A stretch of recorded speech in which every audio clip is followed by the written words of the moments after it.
Ek groet u. Kom ons lees uit 2 Korintiërs 5 vanaf vers 8.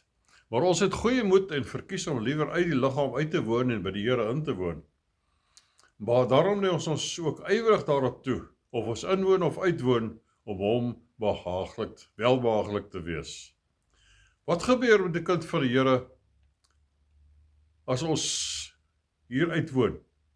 Ons is dit te sterwe kom. Die apostel Paulus maak het duidelik dat ons onmiddellik in God se teenwoordigheid gaan wees.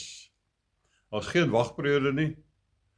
Die oomblik wanneer ons tyd hier op aarde eindig, dan begin ons tyd in God se teenwoordigheid. Lees ook wat hy sê, Filippense 1 van vers 21 tot 24. Hy sê hy wil voortgaan met sy lewe hier op aarde, maar sy verlang na hemel toe, want dit is verreweg die beste. Toe Stefanus gestenig word vir sy geloof in God, het hy die hemel geopend gesien en die heerlikheid daarin gesien en sy gesig het soos die van 'n engel geword, omdat hy gesien het wat aan die ander kant wag.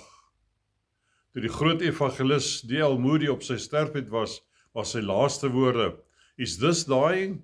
Why? This is bliss. There is no valley. I have been in the gates. Earth is receding. Heaven is opening. God is calling. I must go. Dit stel my gerus om te dink dat toe my vrou gesterf het die dag, sy deur engele gedra is in God se teenwoordigheid in. En ek glo dit is waar alle gelowiges op aarde, wanneer hulle lewens hier tot 'n einde kom, gaan gebeur. As ons die hemelheerlikheid kan sien, is ek seker dat dit ons begrip van die dood heeltemal sal verander.